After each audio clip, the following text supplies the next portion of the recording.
Good morning. Let me tell you a story. There was once a village where water was extremely scarce. It hadn't rained for months and the ground was so dry there was no point digging boreholes because you'd find no water. The people of this village had been forced to drink water from a dirty stream 10 miles away, the same stream from which their goats and sheep drank. The food the women cooked contained all manner of bacteria and the children were getting all sorts of diseases. Things were desperate for the people of this wretched village until one afternoon, an angel, whose name was not Obinim, appeared out of nowhere, landed with a resounding fanfare in the village square, drawing quite a crowd. "Greetings, O thirsty villagers! Who amongst you has the largest water tank?" inquired the celestial being in his most heavenly bellow. "Oh, the Kumsins," a little boy answered. "They live behind the school." "The Otabills have a big tank too," said someone else. "They live by the church." So the angel set off to visit the two large tanked families. First, he went to the Kumsins, where he took one look at their Rambo 700 poly tank, said a little prayer, and suddenly the tank was filled to the brim with good, pure, clean, fresh, even slightly chilled water. Then he went over to the Otabills and repeated the same miracle. After that, the angel disappeared. In the Kumsin household, there was joy and jubilation. Mr. Kumsin was beside himself with excitement and kept shouting, "Thank you, God," every 10 seconds.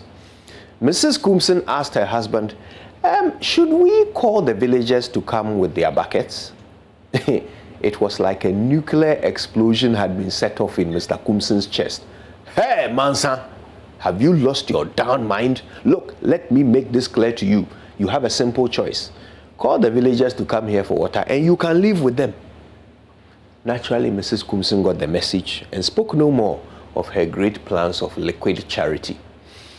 In the Otabil household, there was joy and jubilation. They had never seen so much water in their lives. With unbridled glee, they both hit the streets, shouting at the top of their voices, "We have water! We have water! Come and fill your buckets!" As you can imagine, a queue soon formed, and within 2 days, there wasn't a single drop of water left in the Otabil house. The following day, the angel was back in town. At the Otabil house, he noticed that all the water was gone. "Well, it appears I didn't give you enough, did I?" Again, he said a prayer, and not only was the Otabil's tank filled with water, but 2 more equal-sized tanks appeared out of nowhere, both filled to the brim with the wet stuff. Next, he went to the Kumsin household. Their water tank was still pretty full, as they had been the only people drawing from it. "Well, I guess you still have more than enough." "That's fine then. Goodbye." And he disappeared. Every few days, the angel would come back and go through the same process. At the Otabills, he would add more tanks and more water, and at the Kumsins, he would note how much they still had left and leave them to it. Soon, the Otabills were distributing fresh water to the whole district.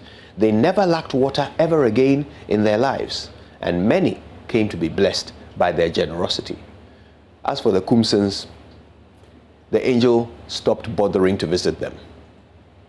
My dear friend, I'm sure you've heard enough times that it's better to give than to receive. The truth is that this principle is as reliable as a law of physics. Those who give never lack. Each one of us is blessed with some gift or the other. For some it's money, for others it's knowledge, some have love, some have the gift of laughter, others the gift of song. Basically, we all have something. Some people, in spite of their considerable gift, never quite amount to much in life until they start to share their gift. For her entire life, Susan Boyle sang exclusively in her shower, and nothing ever happened in her life. She sang in a televised competition once and became a millionaire overnight. Whatever God gave you, He meant for you to share it. And the more you give of your gift, the more of the gift God will give to you. It's that simple. Give more, receive more. Try it this week and let me know how it goes, okay? My name is Kojo Yankson, and what's mine is yours. Help yourselves because there's more coming. Good morning, Ghana.